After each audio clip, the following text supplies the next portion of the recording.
강원도의 겨울은 언제나 매섭고 가혹했다.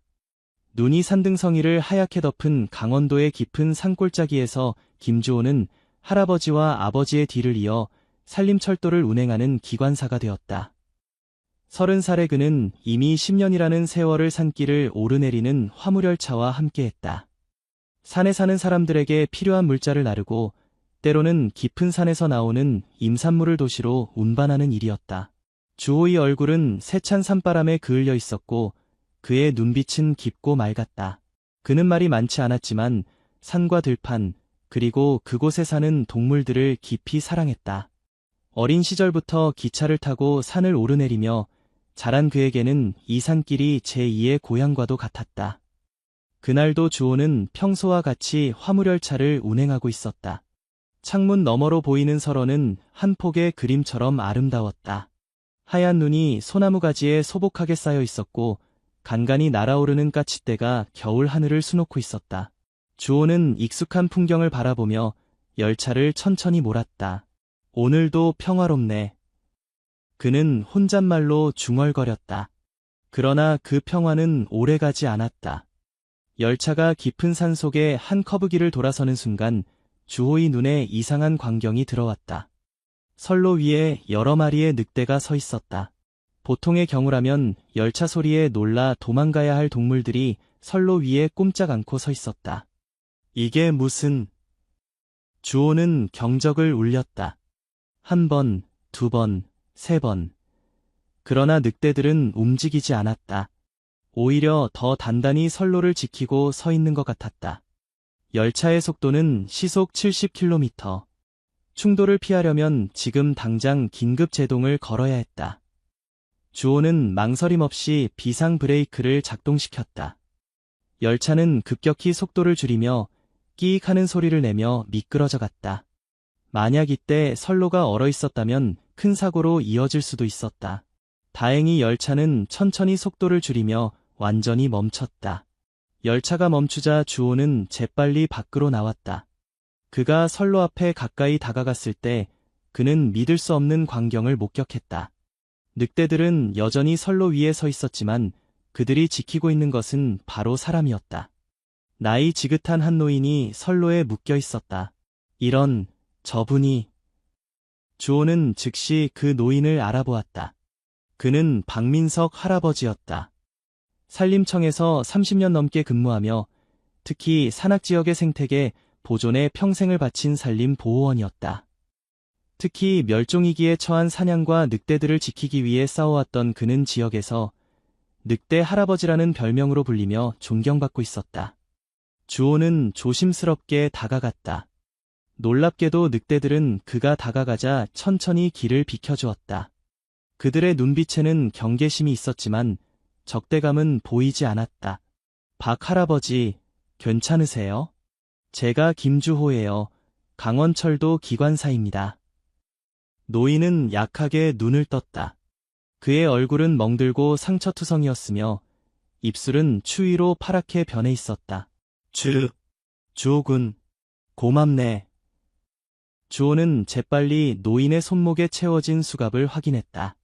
누군가 의도적으로 박 할아버지를 선로에 묶어놓은 것이 분명했다. 주호는 열차에서 공구상자를 가져와 조심스럽게 노인을 풀어주었다. 누가 이런 짓을... 제가 지금 바로 구급차를 불러야겠습니다. 박 할아버지는 약하게 손을 들어 주호를 멈추게 했다.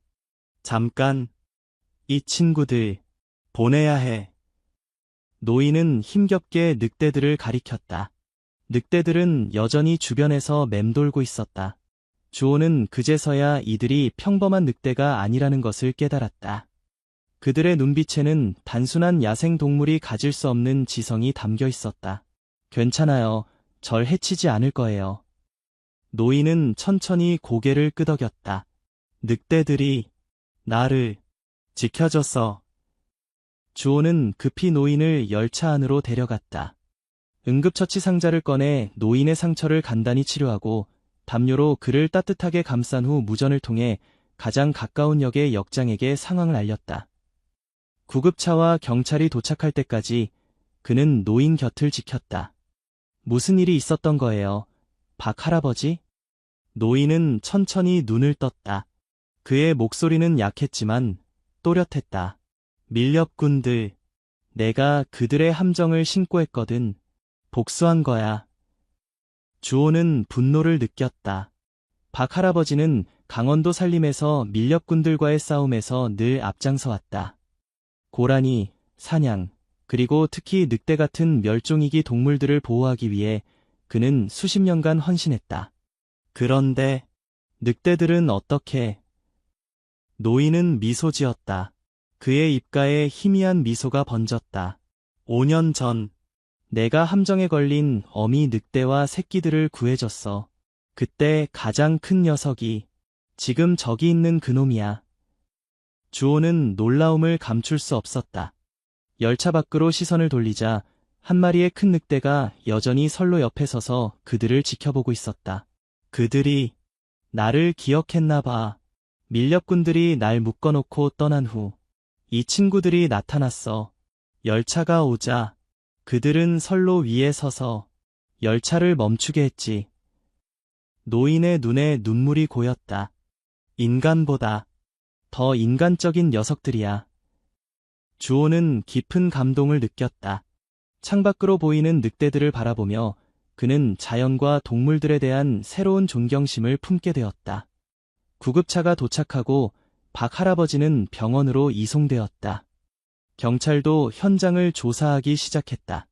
그러나 늑대들은 이미 깊은 산속으로 사라진 후였다. 그날 이후 김주호의 삶은 조금씩 변하기 시작했다.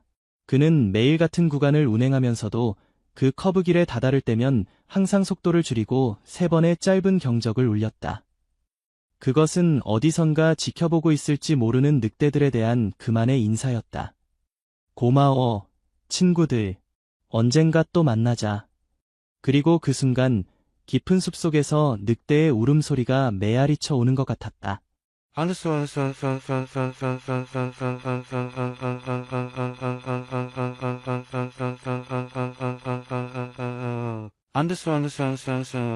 주호의 이야기는 철도 직원들 사이에서 조용히 퍼져나갔다.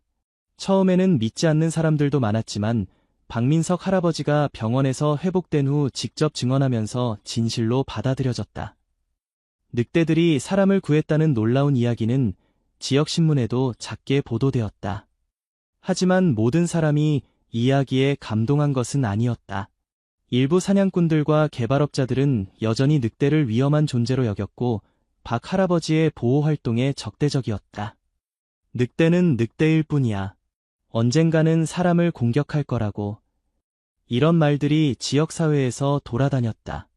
특히 최근 들어 정부가 산악 지역 개발 계획을 발표하면서 자연보호와 개발 사이의 갈등은 더욱 심해졌다. 주호는 이런 소문들을 듣고도 묵묵히 자신의 일을 계속했다. 그에게 있어 늑대들은 더 이상 두려운 대상이 아니었다. 그는 종종 박 할아버지를 병원에 문병하러 갔고 그곳에서 노인의 다양한 이야기를 들었다. 자연은 우리가 생각하는 것보다 훨씬 더 복잡하고 신비로워. 동물들에게도 감정이 있고 기억이 있어. 우리가 그들에게 어떻게 대하느냐에 따라 그들도 우리에게 그렇게 반응하지.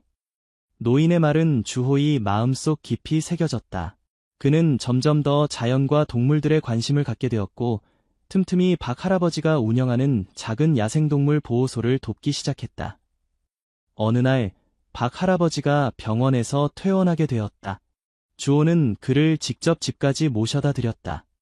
노인의 집은 산중턱에 위치한 작은 오두막이었다. 주변은 온통 숲으로 둘러싸여 있었고 멀리서 개울물 소리가 들려왔다. 이곳이 내 집이야. 30년 넘게 살았지. 노인은 집 앞 작은 의자에 앉아 깊은 숨을 들이마셨다. 공기가 다르지? 도시에서는 절대 느낄 수 없는 향기야. 주호도 옆에 앉아 함께 숲의 향기를 맡았다. 그것은 정말 특별했다. 흙과 나무, 이끼, 그리고 무언가 더 깊고 신비로운 것이 섞인 향기였다. 박 할아버지, 정말 여기서 혼자 사세요. 노인은 웃었다. 혼자라니, 내가 어떻게 혼자겠어? 주변에 수백 마리의 친구들이 있는데. 그의 말이 끝나기도 전에 마치 신호라도 받은 듯 작은 다람쥐 한 마리가 나무에서 내려와 노인의 무릎 위로 뛰어올랐다. 노인은 주머니에서 도토리 몇 개를 꺼내 다람쥐에게 건넸다. 이 친구는 동구라고 불러. 3년째 함께하고 있지. 주호는 놀라움을 감추지 못했다. 다람쥐는 노인의 손에서 도토리를 받아먹고는 곧 다시 나무로 올라갔다. 동물들과 대화할 수 있으신 것 같아요. 노인은 고개를 저었다. 대화라기보다는 교감이라고 해야겠지. 마음이 통하면 말은 필요 없어. 주호는 그날 밤 노인의 집에서 하룻밤을 묵게 되었다. 작은 오두막 안은 의외로 아늑했다. 벽면에는 다양한 동물 사진들이 걸려 있었고 책장에는 자연과 생태계에 관한 책들이 빼곡히 꽂혀 있었다. 저녁 식사를 하며 노인은 자신의 인생 이야기를 들려주었다. 그는 원래 서울에서 평범한 직장인이었지만 40대 중반의 모든 것을 포기하고 이곳 강원도 산속으로 들어왔다고 했다. 내 인생의 전환점이었어. 어느 날 문득 이 모든 도시 생활이 무의미하게 느껴졌거든. 자연 속에서 진정한 평화를 찾고 싶었지. 노인은 처음에는 단순히 자연을 즐기기 위해 이곳에 왔지만 점차 산에서 일어나는 밀렵과 불법 벌목, 환경 파괴를 목격하면서 보호 활동에 뛰어들게 되었다고 했다. 특히 늑대들이 내 마음을 사로잡았어. 그들은 너무나 오해받고 있는 동물이거든. 사실 늑대는 매우 가족적이고 충성스러운 동물이야. 한번 맺은 유대는 평생을 간다고. 주호는 노인의 이야기에 깊이 빠져들었다. 그는 평소에도 산과 동물들을 좋아했지만 이렇게 깊은 차원에서 자연을 이해하는 사람은 만나본 적이 없었다. 그런데 할아버지, 정말 그날 늑대들이 할아버지를 구하러 온 거예요. 노인은 잠시 창밖을 바라보더니 고개를 끄덕였다. 나도 처음에는 믿기 어려웠어. 하지만 그들은 분명히 나를 인식했고 도움이 필요하다는 것을 알았지. 특히 그중 한 마리, 내가 강철이라고 부르는 늑대는 내 눈을 들여다보며 내가 살아있는지 확인했어. 강철이여. 그래, 그 녀석의 털빛이 강철같이 회색이거든. 내가 오래전에 덫에서 구해준 새끼 늑대 중 하나야. 이제는 무리의 리더가 되었지. 노인은 잠시 말을 멈추고 깊은 한숨을 내쉬었다. 사람들은 늑대를 무서워하고 미워해. 하지만 실제로 위험한 건 늑대가 아니라 사람이야. 그날 밤, 주호는 오랜만에 깊은 잠에 빠졌다. 창문 너머로 들려오는 밤의 소리들, 바람소리, 부엉이 울음소리, 그리고 멀리서 들려오는 늑대의 하울링까지 모든 것이 그에게 평화로운 자장가처럼 느껴졌다.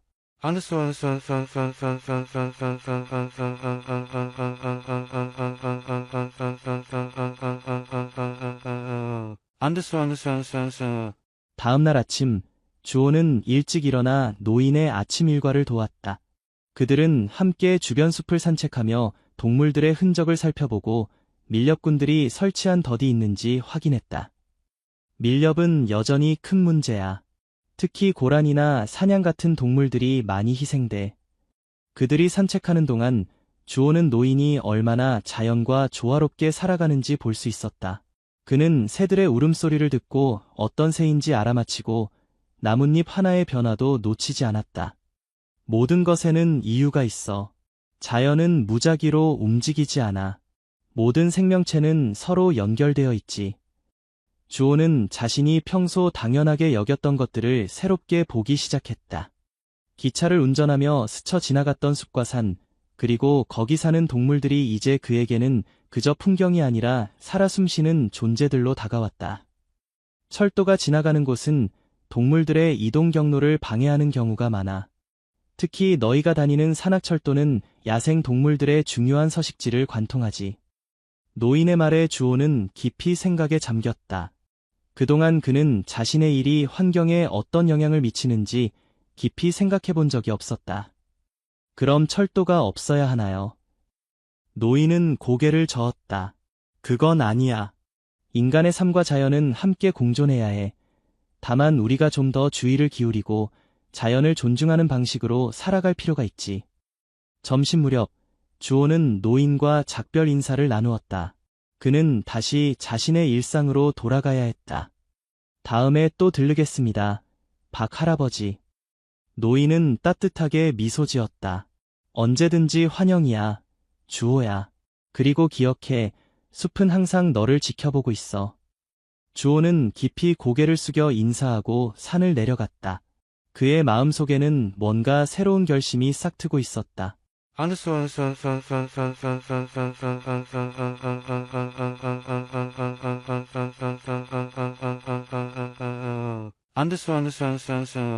몇 주가 지난 후 주호는 기차를 운행하던 중 무전을 통해 급한 연락을 받았다.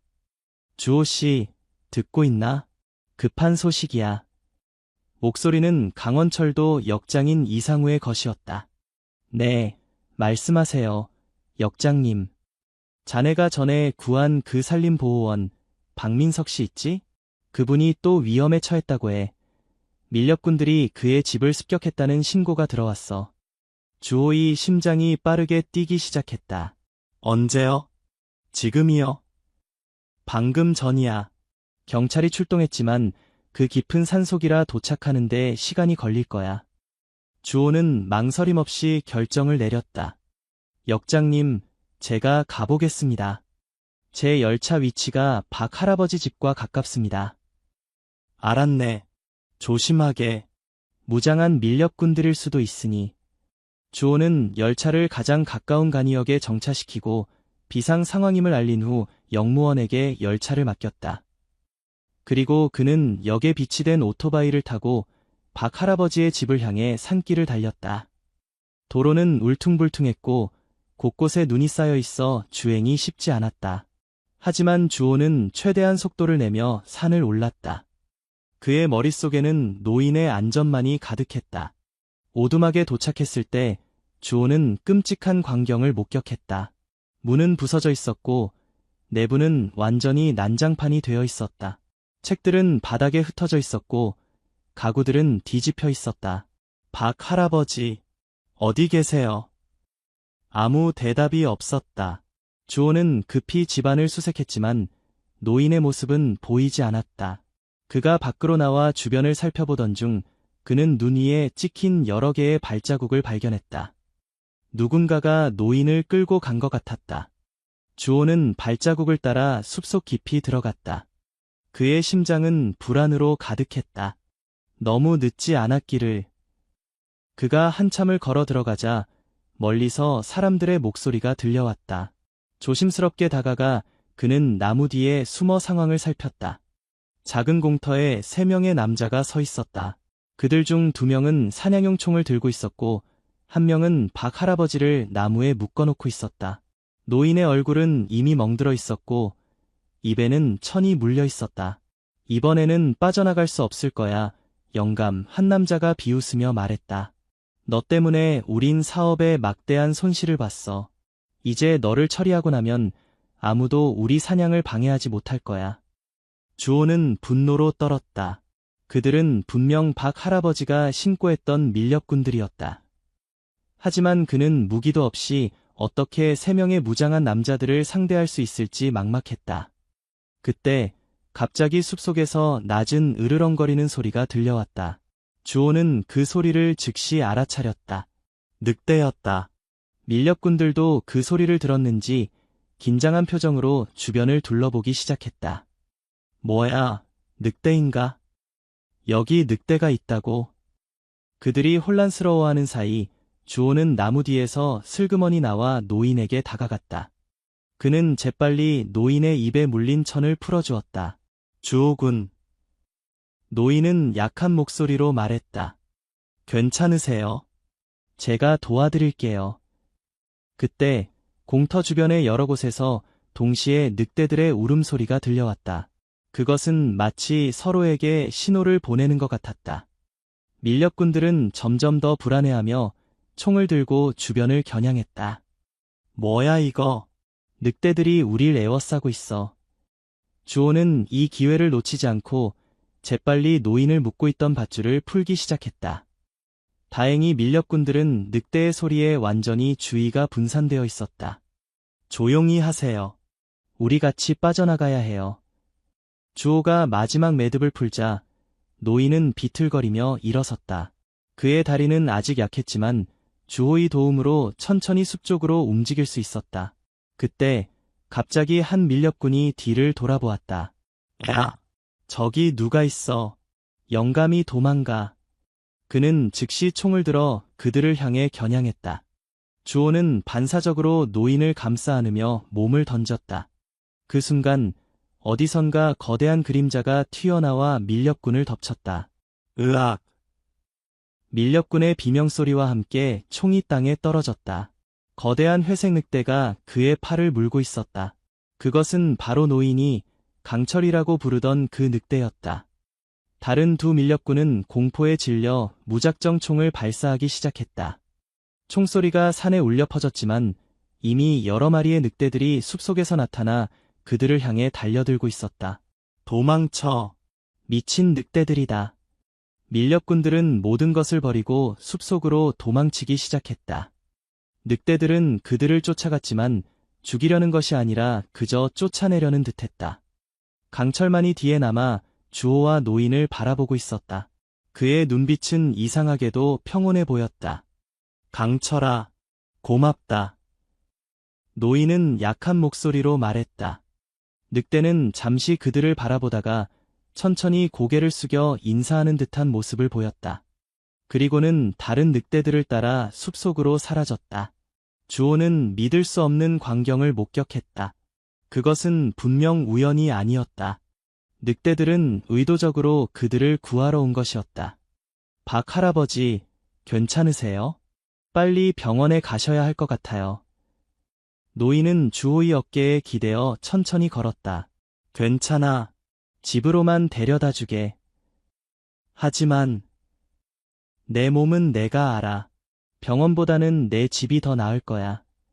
주호는 노인의 뜻을 따라 그를 오두막으로 데려갔다.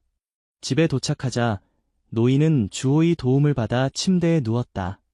주호는 오두막 안에 있던 약초들을 이용해 노인이 알려주는 대로 상처를 치료했다.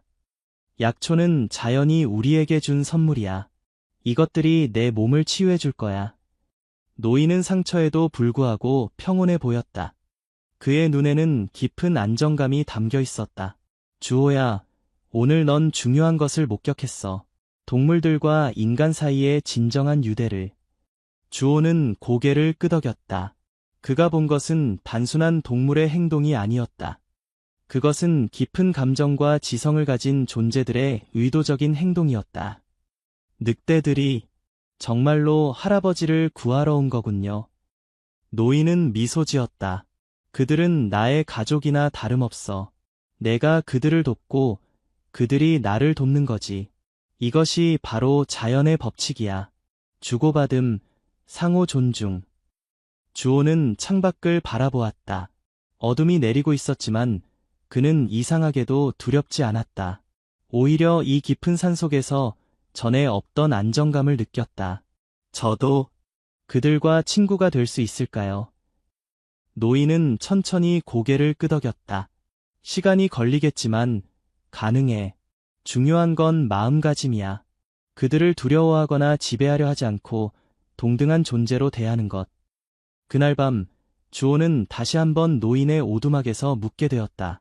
그는 창문을 통해 달빛이 비치는 숲을 바라보며 오늘의 경험을 곰곰이 생각했다.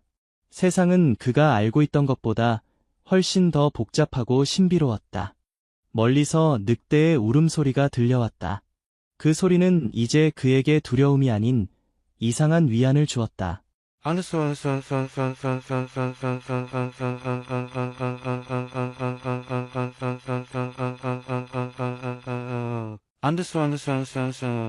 다음 날 아침 주호는 노인의 상태가 많이 호전된 것을 확인했다. 그의 활력은 놀랍도록 빨리 회복되고 있었다. 내 몸은 이런 일에 익숙해. 걱정 말게. 주호는 경찰에 연락하여 어제 있었던 일을 자세히 보고했다. 경찰은 밀렵꾼들을 추적하기 시작했지만 넓은 산악 지역에서 그들을 찾는 것은 쉬운 일이 아니었다. 밀렵꾼들이 곧 잡힐까요?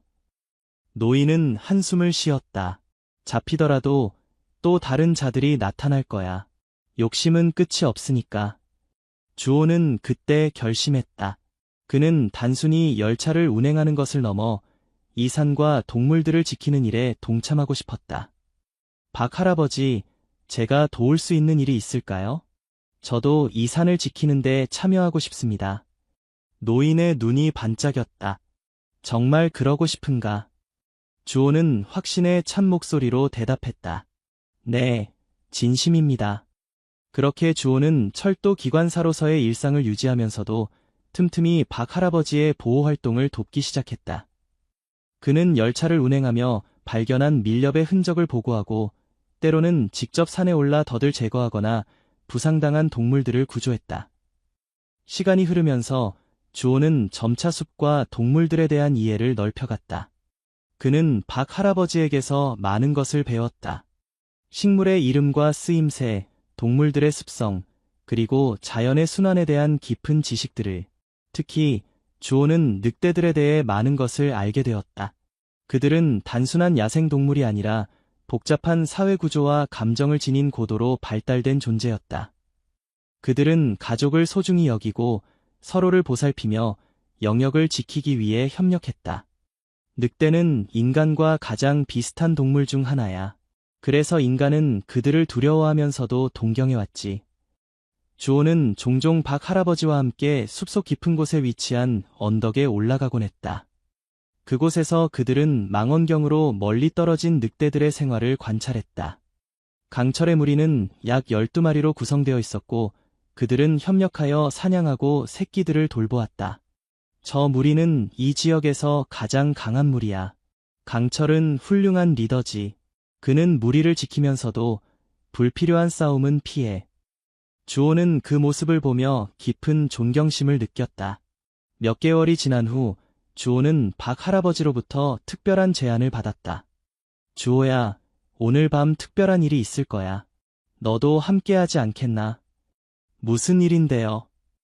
노인은 신비로운 미소를 지었다. 늑대들과의 만남이야. 그날 밤 주호는 박 할아버지를 따라 깊은 숲속으로 들어갔다. 그들은 한참을 걸어 넓은 바위 평원에 도착했다. 달빛이 환하게 바위를 비추고 있었다. 여기서 기다리자. 그들은 바위 위에 조용히 앉아 기다렸다. 1시간쯤 지났을까 숲속에서 움직임이 느껴졌다. 천천히 한 마리 한 마리 늑대들이 모습을 드러냈다. 그들은 바위 평원 주변에 둥글게 모여 주호와 노인을 바라보았다. 움직이지 마, 그냥 그들을 느끼게. 주호는 숨을 죽이고 늑대들을 바라보았다. 강철이 맨 앞에 서 있었다. 그의 눈빛은 달빛 아래에서 특별한 광채를 띠고 있었다. 노인은 천천히 일어나 강철을 향해 몇 걸음 내디뎠다. 그리고 그는 무릎을 꿇고 고개를 숙였다. 강철도 천천히 다가와 노인 앞에 멈춰섰다. 그때 놀랍게도 강철은 노인의 손을 핥기 시작했다. 그것은 마치 오랜 친구를 만난 듯한 인사였다. 이리 와보렴, 주호야. 천천히. 주호는 떨리는 마음으로 일어나 조심스럽게 노인 곁으로 다가갔다. 강철은 처음에는 경계하는 듯했지만 곧 주호의 냄새를 맡기 시작했다. 그에게 내 손을 보여줘. 두려워하지 마. 주호는 천천히 손을 내밀었다. 강철은 잠시 그의 손을 관찰하더니 조심스럽게 냄새를 맡았다. 그리고 놀랍게도 강철은 주호의 손도 핥기 시작했다. 그가 너를 받아들였어. 그날 밤 주호는 평생 잊지 못할 경험을 했다. 그는 늑대들과 함께 달빛 아래에서 시간을 보냈다. 그들은 때로는 그를 경계하기도 했지만 대체로 그의 존재를 받아들이는 듯했다.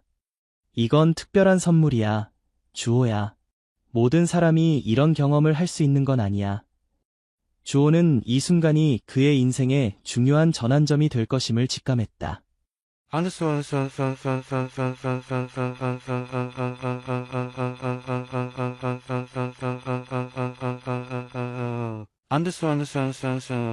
몇 년의 시간이 흘렀다. 주호는 여전히 철도에서 일하고 있었지만 그의 삶은 완전히 달라져 있었다. 그는 이제 공식적으로 산림보호활동가가 되었고 박 할아버지와 함께 야생동물 보호 단체를 운영하고 있었다.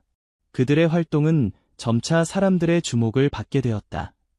특히 기관사가 늑대들에 의해 구출된 노인을 구했다는 이야기는 언론을 통해 전국에 알려지면서 많은 사람들이 야생동물, 특히 늑대에 대한 인식을 바꾸기 시작했다. 물론 여전히 반대의 목소리도 있었다. 일부 지역 주민들과 사냥꾼들은 늑대를 위험한 존재로 여겼고 그들의 보호에 반대했다. 하지만 주호와 박 할아버지는 꾸준히 교육 활동을 펼치며 사람들의 인식을 바꾸기 위해 노력했다. 늑대는 결코 무분별하게 공격하지 않아요. 그들은 인간을 두려워하고 가능한 한 피하려고 합니다. 문제는 인간이 그들의 영역을 침범하고 그들의 먹이를 빼앗는 것이죠. 주호는 학교와 지역센터에서 강연을 하며 늑대와 다른 야생동물들에 대한 올바른 지식을 전파했다. 어느 날, 박 할아버지는 주호를 불러 중요한 이야기를 했다. 주호야, 나이가 들면서 느끼는 게 있어. 이제 내가 이 일을 계속하기에는 몸이 따라주지 않아. 주호는 걱정스러운 표정으로 노인을 바라보았다. 노인은 이제 75을 넘겼고 건강은 예전 같지 않았다. 할아버지, 무슨 말씀이세요? 아직 정정하시잖아요. 노인은 미소 지었다. 정정하지만 현실을 인정해야 해. 내가 없어진 후에도 이 일이 계속되길 바라는 마음이야. 주호는 노인의 손을 꼭 잡았다. 걱정 마세요. 제가 할아버지의 뜻을 이어가겠습니다. 노인은 안도의 표정을 지었다. 내가 있어 다행이야, 주호야. 넌 내가 만난 사람 중 가장 순수한 마음을 가진 사람이야. 늑대들도 그걸 알아차렸지. 그 후로도 그들은 계속해서 함께 일했다. 주호는 점점 더 많은 책임을 맡게 되었고 박 할아버지는 그를 믿고 많은 일을 맡겼다. 특히 주호는 철도 회사와 협력하여 야생동물 친화적 철도 프로젝트를 시작했다. 이 프로젝트는 열차가 야생동물의 이동 경로를 방해하지 않도록 다리나 터널을 설치하고 열차 운행 시간을 조정하는 등의 노력을 포함했다. 인간과 자연이 함께 살아가는 방법을 찾는 것이 중요합니다. 우리의 편의만을 위해 자연을 파괴하는 것이 아니라 서로 존중하며 공존하는 길을 찾아야 합니다. 주호의 이런 노력은 많은 사람들의 공감을 얻었고 다른 지역에서도 비슷한 프로젝트가 시작되었다. 그리고 늑대들, 특히 강철의 무리는 주호와 점점 더 친밀해졌다. 주호는 종종 그들의 영역을 방문했고 강철은 이제 그를 신뢰하는 듯했다. 때로는 주호가 혼자 숲을 걸을 때 강철이 멀리서 그를 따라오며 지켜주기도 했다. 그는 너를 무리의 일원으로 여기는 것 같아. 박 할아버지는 그런 모습을 보며 말했다. 주호는 그 말에 깊은 감동을 느꼈다. 야생 늑대에게 인정받는다는 것은 그에게 큰 영광이었다.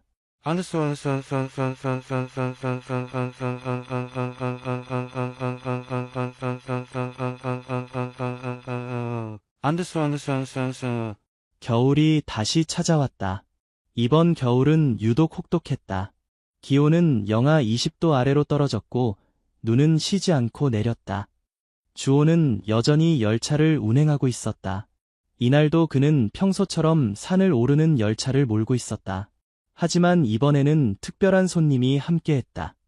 박 할아버지였다. 오랜만에 도시에 나가봐야 할 일이 있어서. 노인은 주호 옆에 앉아 창밖을 바라보고 있었다. 그의 눈빛은 여전히 맑았지만 주호는 노인의 건강이 좋지 않다는 것을 느낄 수 있었다. 그는 종종 기침을 했고 얼굴은 전보다 훨씬 창백해 보였다. 할아버지, 정말 괜찮으세요? 병원에 가보시는 게... 노인은 손을 저었다. 괜찮아. 이 정도는 아무것도 아니야. 열차는 천천히 산을 오르고 있었다. 창밖으로 보이는 경치는 환상적이었다.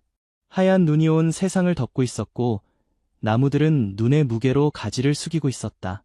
그때 갑자기 열차가 커다란 소리와 함께 흔들렸다. 주호는 급히 제동을 걸었다. 무슨 일이지? 노인이 물었다. 모르겠어요. 뭔가 선로에 문제가 있는 것 같아요. 열차가 완전히 멈추자 주호는 밖으로 나가 상황을 확인했다. 놀랍게도 선로 위에는 커다란 나무가 쓰러져 있었다. 눈의 무게를 이기지 못한 것이었다. 큰일이네요. 이걸 치우려면 시간이 걸릴 것 같아요. 주호는 무전으로 상황을 알리고 도움을 요청했다. 하지만 이런 날씨에 구조대가 도착하는 데는 시간이 걸릴 것이었다. 승객들에게 상황을 설명하고 열차 안에서 기다리도록 해야겠어요. 그들이 열차로 돌아가려는 순간 갑자기 숲에서 이상한 소리가 들려왔다. 그것은 분명 늑대의 울음소리였다. 하지만 평소와는 달랐다. 그 소리에는 절박함이 담겨 있었다. 저건 노인이 걱정스러운 표정으로 말했다. 강철이에요. 주호가 물었다.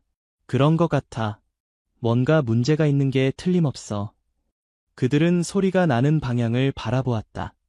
숲속에서 한 마리의 늑대가 나타났다. 그것은 확실히 강철이었다. 그는 그들을 보자마자 다시 숲으로 들어갔다가 돌아와 그들을 바라보았다. 그가 우리를 부르고 있어. 노인이 말했다. 따라가야 할까요? 노인은 망설임 없이 고개를 끄덕였다. 그래, 뭔가 중요한 일이 있는 게 분명해. 주호는 열차의 승무원에게 자신이 상황을 확인하고 오겠다고 말한 뒤 노인과 함께 강철을 따라 숲속으로 들어갔다. 눈이 깊게 쌓여 있어 걷기가 쉽지 않았지만 그들은 최대한 빨리 움직였다. 강철은 종종 뒤를 돌아보며 그들이 따라오고 있는지 확인했다. 그들이 한참을 걸어 산중턱에 도착했을 때 그들은 충격적인 광경을 목격했다. 강철에 무리가 모여 있었는데 그 중앙에는 두 마리의 늑대가 함정에 걸려 있었다.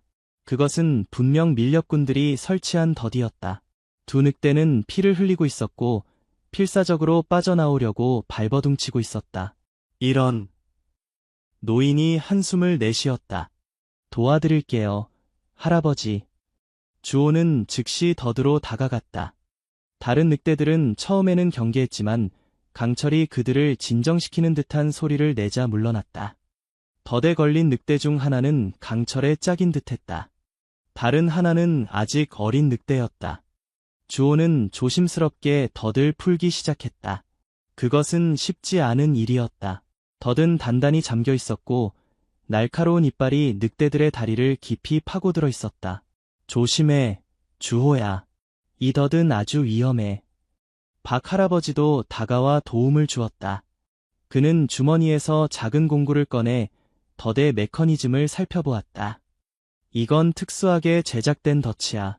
풀기가 쉽지 않을 거야. 그들은 함께 노력했다. 추위와 눈 속에서 손가락이 얼어붙는 것 같았지만 그들은 포기하지 않았다. 마침내 그들은 첫 번째 덫을 풀 수 있었다. 어린 늑대는 즉시 일어서려고 했지만 다리의 상처 때문에 비틀거렸다. 천천히, 친구야, 주호가 말했다. 너무 무리하지 마.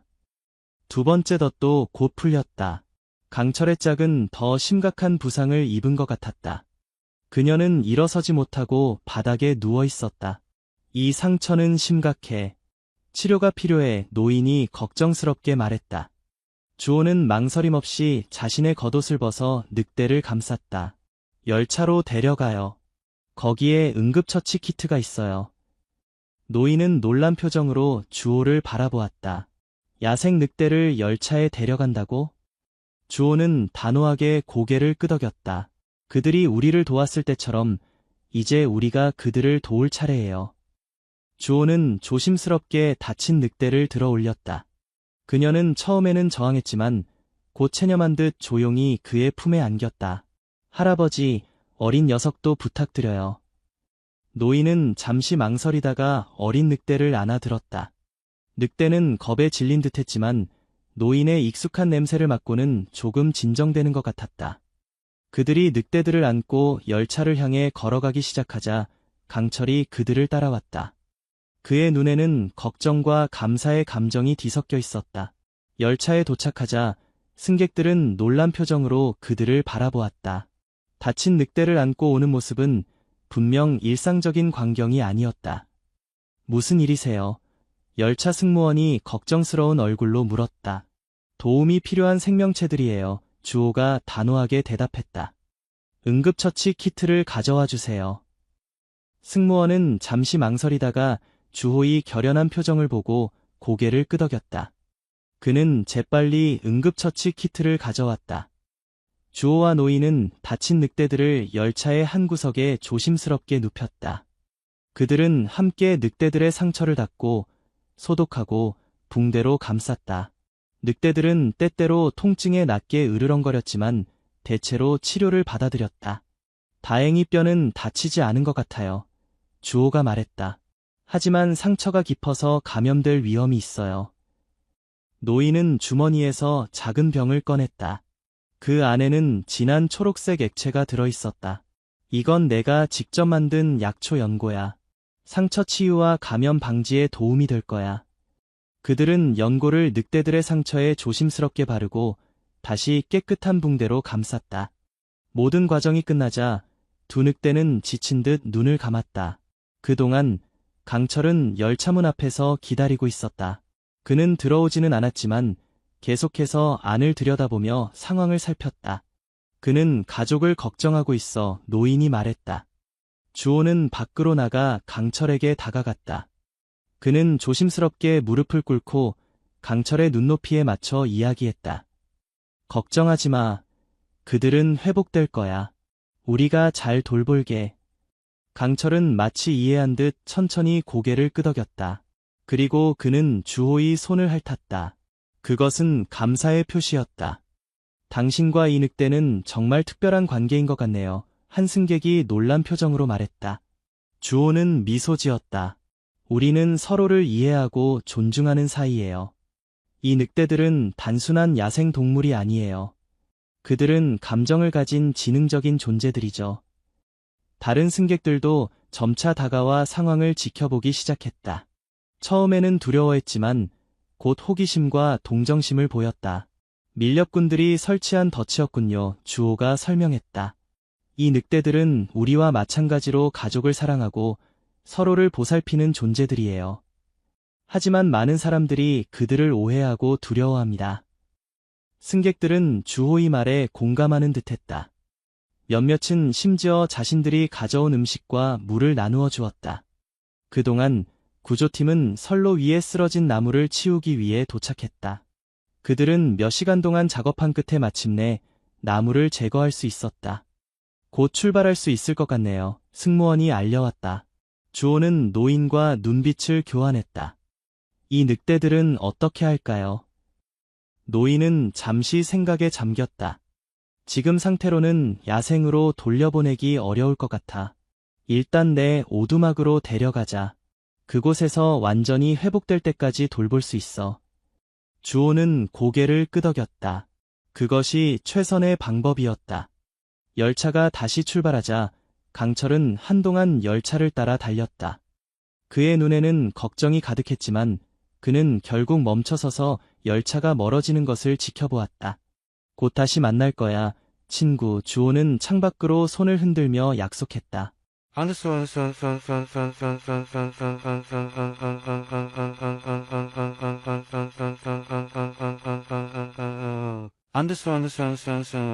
몇 시간 후 열차는 다음 역에 도착했다. 주호와 노인은 조심스럽게 다친 늑대들을 데리고 열차에서 내렸다. 그들은 역장에게 상황을 설명하고 노인의 오두막으로 돌아갈 수 있는 교통수단을 요청했다. 다행히 역에는 작은 트럭이 있었고 역장은 기꺼이 그것을 빌려주었다. 정말 특별한 일을 하고 계시네요. 역장이 경외심을 담아 말했다. 트럭을 타고 산길을 오르는 동안 주호는 노인의 건강이 걱정되었다. 노인은 종종 기침을 했고 얼굴은 창백했다. 정말 괜찮으세요, 할아버지? 무리하시는 것 아니에요. 노인은 미소 지었다. 걱정 마, 내가 이런 일을 위해 살아온 거야. 오두막에 도착한 후 그들은 다친 늑대들을 안으로 데려와 따뜻한 곳에 눕혔다. 노인은 약초를 더 많이 가져와 약을 만들기 시작했다. 이 약은 상처 치유에 놀라운 효과가 있어. 내가 오래전부터 사용해온 비법이지. 주호는 노인의 손길을 지켜보며 많은 것을 배웠다. 노인은 각 약초의 이름과 효능, 사용법을 자세히 설명해 주었다. 지구상의 모든 것이 우리를 치유할 힘을 가지고 있어. 우리는 그저 그것을 찾아내고 존중하는 법을 배우면 돼. 며칠이 지나자 늑대들은 점차 회복의 기미를 보이기 시작했다. 어린 늑대는 특히 빠르게 나아지고 있었다. 그는 이제 조금씩 걸을 수 있었고 음식도 스스로 먹을 수 있었다. 강철의 짝은 회복이 더 더뎠지만 그녀도 조금씩 나아지고 있었다. 그녀의 상처는 깊었지만 감염의 징후는 보이지 않았다. 그들이 늑대들을 돌보는 동안 강철은 매일 오두막 주변을 맴돌았다. 그는 창문을 통해 안을 들여다보곤 했다. 주호는 종종 밖으로 나가 그에게 상황을 알려주었다. 걱정 마, 그들은 나아지고 있어. 곧 다시 함께 할 수 있을 거야. 어느 날 밤, 주호가 오두막 앞 의자에 앉아 별을 바라보고 있을 때 강철이 조용히 다가와 그의 옆에 앉았다. 그것은 특별한 순간이었다. 야생 늑대가 이렇게 자발적으로 인간 곁에 앉는 경우는 극히 드물었다. 그들이 많이 그립지? 주호가 물었다. 강철은 마치 이해한 듯 낮게 울었다. 내일이면 어린 녀석은 나갈 수 있을 것 같아. 하지만 내 짝은 조금 더 시간이 필요해. 그들은 한동안 그렇게 앉아 있었다. 별이 빛나는 밤하늘 아래 인간과 늑대가 함께 앉아 있는 모습은 마치 오래된 신화 속 한 장면 같았다. 다음 날 예상대로 어린 늑대는 충분히 회복되어 야생으로 돌아갈 수 있게 되었다. 주호와 노인은 그를 데리고 오두막 밖으로 나갔다. 강철이 기다리고 있었다. 잘 가, 친구야. 다치지 않게 조심해. 어린 늑대는 잠시 주호와 노인을 바라보았다. 그리고 그는 감사의 표시로 가볍게 그들의 손을 핥았다. 그 후 그는 강철과 함께 숲으로 사라졌다. 강철의 짝은 일주일 정도 더 오두막에 머물렀다. 그 기간 동안 주호는 그녀를 돌보며 특별한 유대감을 형성했다. 그녀는 처음에는 경계했지만 점차 주호를 신뢰하게 되었다. 마침내 그녀도 완전히 회복되었다. 그들이 그녀를 숲으로 데려갔을 때 강철과 다른 늑대들이 모두 그곳에서 기다리고 있었다. 그것은 마치 환영 파티와도 같았다. 이제 내 가족에게 돌아갈 시간이야. 강철의 짝은 마지막으로 주호와 노인을 바라보았다. 그녀의 눈에는 감사의 마음이 담겨 있었다. 그리고 그녀는 천천히 다른 늑대들에게 다가갔다. 그들은 서로를 반갑게 맞이했고 곧 무리 전체가 함께 숲속으로 사라졌다. 정말 놀라운 경험이었어요. 주호가 감격의 찬목소리로 말했다. 노인은 미소 지었다. 이것이 바로 자연의 법칙이야. 우리가 존중하면 그들도 우리를 존중해준다는 것. 그날 밤 주호는 노인과 함께 오두막 앞에 앉아 따뜻한 차를 마시며 이야기를 나눴다. 노인은 자신의 어린 시절부터 지금까지의 이야기를 들려주었다. 그것은 자연과 함께한 한 인간의 긴 여정이었다. 내가 처음 이 산에 왔을 때 나는 아무것도 몰랐어. 도시에서 온 철없는 젊은이였지. 하지만 산이 나를 가르쳤고 동물들이 나를 받아들였어. 주호는 노인의 이야기에 깊이 감동받았다. 그는 자신도 이제 비슷한 길을 걷고 있다는 것을 느꼈다. 할아버지, 저도 이 일을 계속하고 싶어요. 자연과 동물들을 지키는 일을요. 노인은 따뜻한 눈빛으로 주호를 바라보았다. 넌 이미 그 길에 들어서 있어, 주호야. 그리고 넌 나보다 더 멀리 갈 수 있을 거야. 그 말에 주호는 깊은 감동을 받았다. 그는 노인이 자신에게 건네는 지식과 지혜가 단순한 정보 전달이 아니라 인생의 바통을 넘겨주는 것임을 깨달았다. 약속합니다. 할아버지. 제가 할아버지의 뜻을 이어 이 산과 동물들을 지키겠습니다. 노인은 만족스러운 표정으로 고개를 끄덕였다. 내가 늘 기도해온 것이 바로 그거였어. 내 뒤를 이을 사람을 만나는 것. 그날 밤 멀리서 늑대들의 울음소리가 들려왔다. 그 소리는 이제 주호에게 두려움이 아닌 평화와 안정감을 주었다.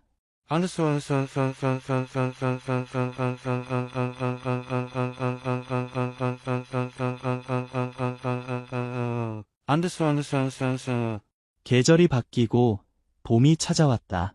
눈이 녹고 새싹이 돋아나기 시작했다. 산은 점차 녹색으로 물들어갔다. 주호는 여전히 철도에서 일하고 있었지만 이제 그는 매주 말마다 박 할아버지의 오두막을 찾아 함께 시간을 보냈다. 그들은 함께 산을 돌아다니며 동물들을 관찰하고 밀렵꾼들의 덫을 제거하고 부상당한 동물들을 치료했다. 특히 주호는 강철의 무리와 더욱 가까워졌다. 그들은 이제 주호가 오는 것을 알아차리고 종종 그를 맞이하러 나오곤 했다. 강철의 짝은 특히 주호에게 감사하는 듯했다. 그녀는 종종 주호 곁에 앉아 그가 산을 탐험하는 동안 함께했다. 어느 날 주호는 노인이 갑자기 쓰러지는 것을 목격했다. 그는 급히 노인을 부축해 오두막으로 데려갔다. 할아버지, 괜찮으세요? 병원에 가야 할 것 같아요. 노인은 약하게 고개를 저었다. 병원은 필요 없어. 내 시간이 얼마 남지 않았다는 걸 알고 있어. 주호는 충격을 받았다. 무슨 말씀이세요? 그런 말씀 하지 마세요. 노인은 미소 지었다. 두려워하지 마, 주호야. 이것은 자연의 순환이야. 모든 것은 태어나고 살다가 죽는다. 중요한 건 그 과정에서 어떤 삶을 살았느냐지. 주호는 눈물을 참을 수 없었다. 그는 짧은 시간이었지만 노인을 자신의 할아버지처럼 생각하게 되었다. 아직 할아버지에게서 배울 게 너무 많아요. 노인은 주호의 손을 꼭 잡았다. 넌 이미 충분히 배웠어. 이제 내 자신의 길을 걸어가야 할 때야. 그날 이후 노인의 건강은 급격히 악화되었다. 주호는 회사에 휴가를 내고 노인 곁에서 그를 돌보았다. 그는 노인이 가르쳐준 약초들을 사용해 그를 치료하려 했지만 노인의 상태는 나아지지 않았다. 내가 가진 모든 지식을 내게 전하고 싶어, 노인은 약한 목소리로 말했다.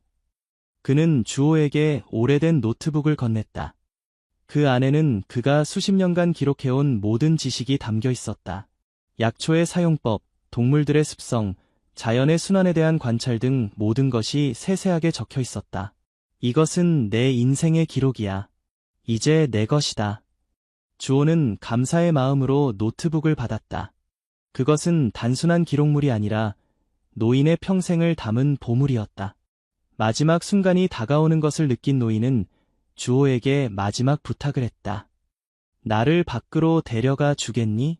내가 사랑하는 이 산에서 마지막 숨을 쉬고 싶어. 주호는 눈물을 삼키며 고개를 끄덕였다. 그는 노인을 조심스럽게 안아들어 오두막 밖으로 나갔다. 그들은 오두막 앞 작은 언덕에 자리를 잡았다. 그곳에서는 온 산이 한눈에 내려다 보였다. 정말 아름답구나. 노인이 속삭였다. 갑자기 숲에서 움직임이 느껴졌다. 주호가 고개를 돌리자 강철과 그의 무리가 천천히 다가오고 있었다. 그들은 마치 무언가를 감지한 듯이 조용히 주호와 노인 주변에 모여 앉았다. 보라, 주호야. 그들이 왔어. 노인의 눈에 눈물이 고였다. 그는 약한 손을 뻗어 강철의 머리를 쓰다듬었다. 강철은 그의 손을 핥으며 작별 인사를 나누는 듯했다. 자연은 항상 우리와 함께해. 그것이 노인의 마지막 말이었다.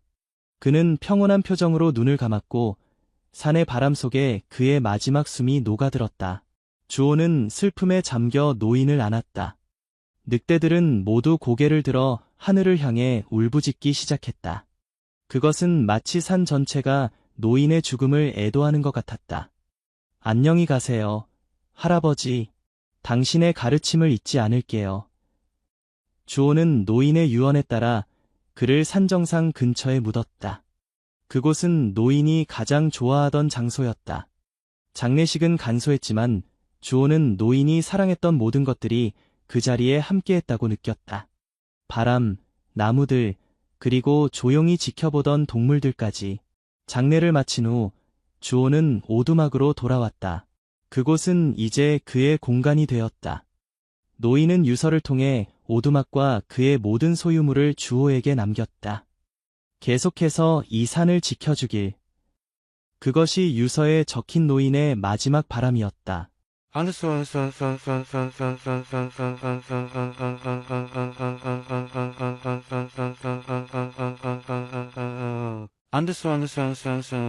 시간이 흘러 주호는 노인의 뒤를 이어 산림 보호자로서의 삶을 살게 되었다. 그는 철도 회사에 사직서를 제출하고 전업으로 야생동물 보호 활동을 시작했다. 처음에는 쉽지 않았다. 노인처럼 풍부한 지식과 경험이 없었기 때문에 많은 시행착오를 겪어야 했다. 하지만 그는 포기하지 않았다. 노인의 노트북을 공부하고 실전에서 배워나갔다. 강철과 그의 무리는 계속해서 주호의 가장 가까운 동반자가 되었다.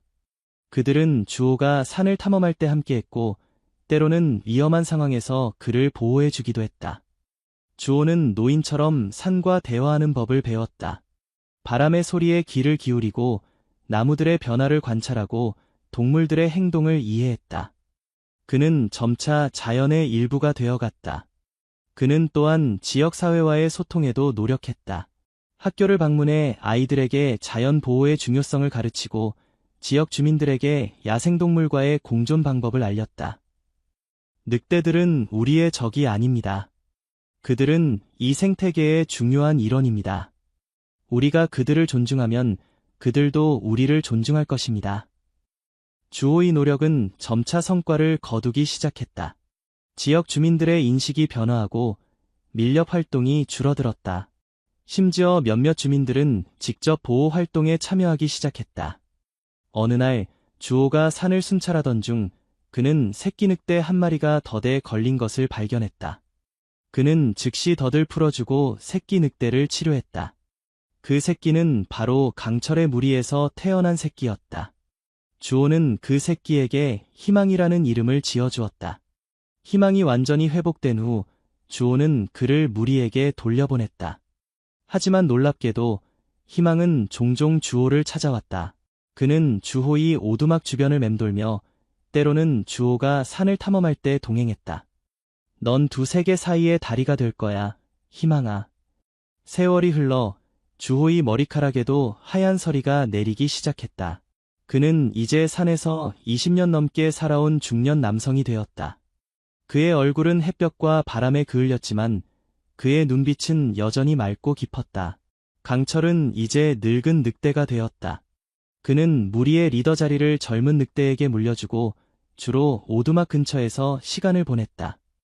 주호와 강철은 이제 노년의 동반자가 되었다. 어느 추운 겨울날 주호는 강철이 오두막 앞에 누워있는 것을 발견했다. 그는 몸을 일으키지 못할 정도로 약해 보였다. 친구야, 내 시간이 왔구나. 주호는 눈물을 참으며 강철을 안으로 데려왔다. 그는 따뜻한 이불로 강철을 감싸고 그의 곁에 앉아 마지막 시간을 함께했다. 내가 있어서 행복했어, 강철아. 내가 내 인생을 바꿔놓았어. 강철은 마지막 힘을 다해 주호의 손을 핥았다. 그리고 그는 평온하게 눈을 감았다. 주호는 강철을 박 할아버지 옆에 묻어주었다. 두 명의 가장 중요한 스승이 이제 나란히 누워 있었다. 당신들이 가르쳐준 것들을 계속해서 이어갈게요. 강철의 죽음 이후 주호는 더욱 야생동물 보호에 헌신했다. 그는 국가적인 프로젝트를 이끌어내는 데 성공했고 이 지역은 공식적인 야생동물 보호구역으로 지정되었다. 이곳은 모든 생명체가 자유롭게 살아갈 수 있는 곳이 될 것입니다. 인간과 자연이 함께 공존하는 모범적인 사례가 될 것입니다. 그의 노력은 전국적으로 인정받았고 많은 사람들이 그의 발자취를 따르기 시작했다. 특히 젊은이들은 주호를 롤모델로 삼아 자연 보호 활동에 참여했다. 희망은 이제 강철의 뒤를 이어 무리의 리더가 되었다. 그는 주호가 어렸을 때 구해준 그 새끼 늑대였고 이제는 강인하고 현명한 리더로 성장했다. 희망의 무리는 계속해서 주호와 특별한 관계를 유지했다. 어느 날 주호가 산을 순찰하고 있을 때였다. 갑자기 하늘이 어두워지고 거센 비가 내리기 시작했다. 그는 서둘러 오두막을 향해 걸음을 재촉했지만 폭우로 인해 길이 미끄러워졌다. 한 발이 미끄러지면서 주호는 가파른 경사면을 따라 굴러떨어졌다. 그는 필사적으로 무언가를 잡으려 했지만 빗속에서 아무것도 보이지 않았다. 이런. 주호는 계곡 바닥에 쓰러졌다. 그의 다리에 극심한 통증이 느껴졌다. 아마도 골절된 것 같았다. 비는 계속해서 내리고 날은 점점 어두워졌다. 이대로 밤을 지새우면 위험할 텐데. 주호는 간신히 몸을 일으켜 주변을 살폈다. 그는 어딘가에 피신할 곳을 찾아야 했다. 그때 그는 멀리서 늑대의 울음소리를 들었다. 그것은 희망의 소리였다. 희망아, 여기야. 주호는 힘을 다해 소리쳤다. 얼마 지나지 않아 희망과 몇 마리의 늑대들이 그를 찾아냈다. 그들은 주호의 상태를 확인하고 그를 돕기 위해 다가왔다. 희망은 주호의 옆에 엎드려 그가 자신의 등에 오를 수 있도록 도왔다. 다른 늑대들은 주변을 경계하며 그들을 보호했다. 고마워, 친구들. 주호는 희망의 등에 올라탔다. 그것은 쉬운 일이 아니었지만 간신히 균형을 잡을 수 있었다. 희망은 천천히 일어나 조심스럽게 걷기 시작했다. 폭풍우 속에서 한 무리의 늑대와 한 인간이 함께 산을 오르는 모습은 마치 오래된 전설처럼 보였다. 그들은 서로를 믿고 의지하며 힘든 상황을 헤쳐나갔다. 마침내 오두막에 도착했을 때 주호는 안도의 한숨을 내쉬었다. 희망은 조심스럽게 주호를 문 앞까지 데려다 주었다. 정말 고마워, 희망아. 내가 없었다면 오늘 밤 큰일 날 뻔했어. 희망은 주호의 손을 핥으며 그에게 작별 인사를 했다. 그리고 그는 다른 늑대들과 함께 다시 폭풍우 속으로 사라졌다. 주호는 다리의 부상 때문에 몇 주 동안 오두막에서 쉬어야 했다. 그 기간 동안 희망과 그의 무리는 매일 오두막을 찾아와 그의 안부를 확인했다. 그들은 때로는 토끼나 사슴을 물어다 주기도 했다. 너희들 덕분에 내가 살아있구나. 주호의 다리가 회복된 후 그는 더욱 늑대들과의 유대를 강화했다. 그는 희망의 무리와 함께 산을 탐험하고 그들의 삶에 깊이 관여하게 되었다. 세월이 더 흘러 주호는 이제 늙은 노인이 되었다. 그의 머리카락은 완전히 하얗게 변했고 그의 몸은 이제 예전처럼 민첩하게 움직이지 못했다. 하지만 그의 눈빛은 여전히 맑고 생생했다. 그는 자신의 지식과 경험을 다음 세대에게 전하기 위해 많은 시간을 할애했다. 특히 그는 젊은 기관사인 민수에게 특별한 관심을 보였다. 민수는 주호와 마찬가지로 자연과 동물을 사랑하는 청년이었다. 민수야, 이 산과 동물들은 우리의 보호가 필요해. 인간은 자연의 일부일 뿐 지배자가 아니라는 것을 항상 기억해야 해. 민수는 주호의 가르침을 진지하게 받아들였다. 그는 자신의 철도 업무를 수행하면서도 틈틈이 주호를 도와 산림 보호 활동에 참여했다. 어느 겨울날 주호는 오두막 앞 의자에 앉아 산을 바라보고 있었다. 그는 자신의 인생을 돌아보며 깊은 감사를 느꼈다. 그는 박 할아버지와 강철 덕분에 자신이 진정으로 원하는 삶을 살 수 있었다. 고맙습니다, 할아버지. 그리고 고마워, 강철아. 갑자기 그는 멀리서 기차 소리를 들었다. 그것은 민수가 운행하는 열차였다. 주호는 미소를 지었다. 그는 기차가 늑대들이 활동하는 지역을 지날 때 항상 특별한 신호를 보내달라고 민수에게 부탁해 두었다. 그리고 정확히 그 시간에 3번의 짧은 기적 소리가 산에 울려 퍼졌다. 그것은 늑대들을 향한 존경과 감사의 표시였다. 주호는 눈을 감고 그 소리를 느꼈다. 그의 마음은 평화로움으로 가득 찼다. 멀리서 희망과 그의 무리가 기차의 신호에 응답하듯 함께 울부짖기 시작했다. 그 소리는 온 산에 메아리 쳤다. 그날 밤 주호는 조용히 눈을 감았다. 그의 얼굴에는 평온한 미소가 머물러 있었다. 그의 영혼은 이제 그가 그토록 사랑했던 산과 하나가 되었다. 다음 날 아침 민수가 오두막을 찾아왔을 때 그는 주호가 평화롭게 세상을 떠났음을 발견했다. 그는 주호의 유언에 따라 그를 박 할아버지와 강철 옆에 묻어주었다. 장례식 날 놀랍게도 많은 늑대들이 묘지 주변에 모여 있었다. 그들은 마치 위대한 지도자를 떠나보내는 것처럼 함께 울부짖었다. 민수는 이제 주호의 뜻을 이어 산과 동물들을 지키는 임무를 맡게 되었다. 그는 매일 아침 열차를 운행하며 늑대들이 사는 지역을 지날 때마다 3번의 짧은 기적을 울렸다. 이것은 늑대들을 위한 인사입니다. 우리가 그들의 영역을 존중한다는 표시죠. 그리고 그 전통은 세대를 거쳐 계속되었다.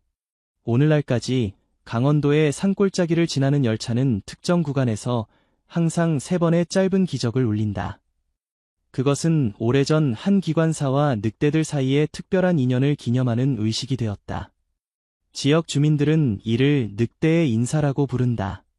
그리고 가끔 폭설이 내리는 겨울밤에는 열차가 그 신호를 보낼 때 늑대들이 응답하듯 함께 울부짖는 소리가 들린다고 한다. 그것은 인간과 자연이 서로를 존중하며 공존할 수 있다는 희망의 메시지. 김주호와 늑대들이 우리에게 남긴 가장 소중한 유산이다. 기억하세요. 우리는 자연의 일부입니다. 자연을 존중하면 자연도 우리를 존중합니다. 서울 외곽의 경매장은 사람들로 북적였다. 말 경매가 한창이었고 화려한 갈기와 빛나는 털을 가진 말들이 차례로 무대에 올라 자신의 우아함과 힘을 뽐내고 있었다. 경매사의 빠른 말투와 흥분된 입찰자들의 외침이 공간을 가득 채웠다. 강지우는 그저 구경하러 온 것뿐이었다. 그의 작은 농장에는 이미 2마리의 말이 있었고 지금의 재정 상황으로는 새로운 말을 살 여유가 없었다. 하지만 그는 말을 사랑했고 가끔 이런 경매에 참석하는 것은 그에게 작은 즐거움이었다. 다음은 4번 말입니다. 경매사의 목소리가 울려 퍼지자 장내가 조용해졌다. 그러나 4번 말이 무대에 올라왔을 때 갑자기 웃음소리와 수군거림이 시작되었다. 지우는 고개를 들어 무대를 바라보았다. 무대 위에는 다른 말들과는 너무나도 다른 모습의 말이 서 있었다. 갈비뼈가 드러날 정도로 마른 몸에 옆구리와 등에는 깊은 상처 자국이 여러 개 있었다. 그 말의 갈기는 엉켜 있었고 눈에는 두려움이 가득했다. 그 말은 한쪽 다리를 조금 절며 서 있었고 주변의 소리와 움직임에 예민하게 반응했다. 이 말은 경주마였던 것 같습니다만 지금은 보시다시피 경매사도 난처한 듯했다. 그는 말의 연세, 대략적인 품종에 대해 짧게 언급한 뒤 시작가를 평소의 10분의 1 수준으로 낮췄다. 50만 원부터 시작하겠습니다. 누구 이 말에 관심 있으신 분? 아무도 손을 들지 않았다. 대신 몇몇 사람들은 큰 소리로 농담을 던졌다. 저건 말이 아니라 해골이군. 저걸 사서 뭐하게? 도살장에 보내는 게 차라리 낫겠어. 쓸모없는 짐승을 경매에 올리다니 시간 낭비야. 지우는 사람들의 냉혹한 말에 가슴이 아팠다. 그는 그 말을 자세히 보았다. 모든 상처와 고통 속에서도 그 말의 눈에는 무언가 특별한 것이 있었다. 그것은 깊은 슬픔이었지만 동시에 꺾이지 않은 의지가 느껴졌다. 경매사가 이제 경매를 끝내려는 순간 지우는 자신도 모르게 손을 들었다. 50만 원. 장내가 조용해졌다. 모든 시선이 지훈에게로 향했다. 경매사는 놀란 표정을 감추지 못했다. 네, 50만 원 나왔습니다. 다른 분. 아무도 응답하지 않았다. 사람들은 이제 지훈을 향해 수군거리기 시작했다. 저 사람 미친 건가? 돈이 남아도는 모양이야. 그런 말은 쓸모없어. 경매사는 망치를 두드렸다. 50만 원에 낙찰되었습니다. 지훈은 경매장 사무실에서 서류를 작성하고 결제를 마쳤다. 그가 마구간으로 가자 직원 한 명이 그를 따라왔다. 정말 이 말을 사시는 겁니까? 후회하실 텐데요. 지훈은 미소를 지으며 대답했다. 후회하지 않을 겁니다. 말은 트레일러에 타기를 거부했다. 그것은 너무나 두려워했고 사람이 다가가는 것조차 허락하지 않았다. 지훈은 서두르지 않았다. 그는 말 앞에 앉아 조용히 기다렸다. 괜찮아. 내가 너를 해치지 않을 거야. 약속할게. 1시간 가까이 지났을까? 말은 조금씩 경계를 풀기 시작했다. 지훈은 천천히 다가가 말의 목을 쓰다듬었다. 말은 떨었지만 도망가지 않았다. 이제부터 너는 불사조야. 피닉스. 재에서 다시 태어난 새처럼 너도 새로운 삶을 시작할 거야. 마침내 피닉스는 트레일러에 올랐고 지우는 그를 자신의 작은 농장으로 데려왔다. 그곳은 서울에서 1시간 정도 떨어진 양평의 한적한 시골이었다.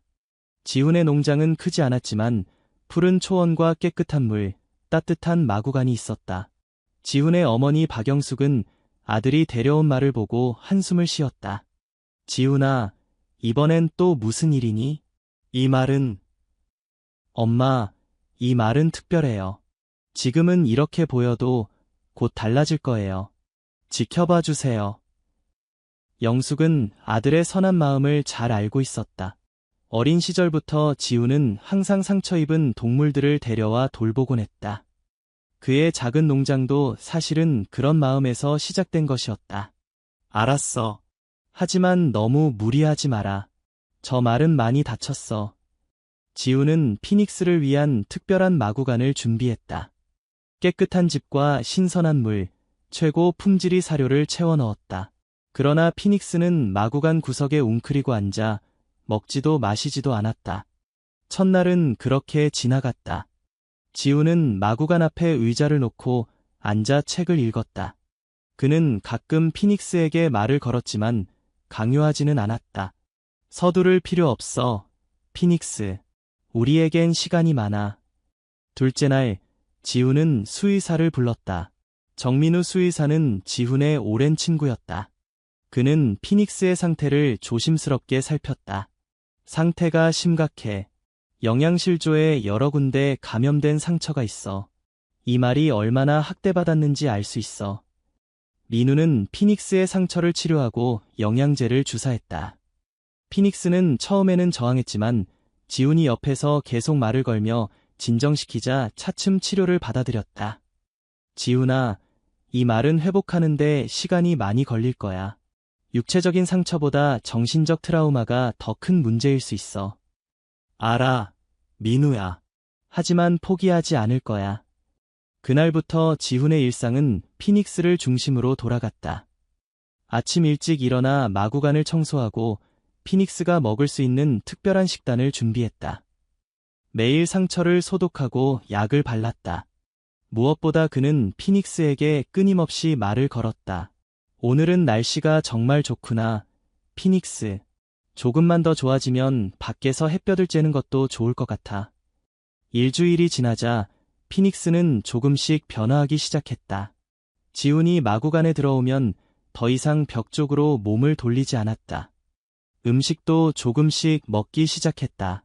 그리고 어느 날 지훈이 손을 내밀었을 때 피닉스는 머리를 살짝 기울여 그의 손을 받아들였다. 그래, 잘했어. 넌 정말 용감한 말이야, 피닉스. 한 달이 지났을 때 피닉스의 몸은 많이 회복되었다.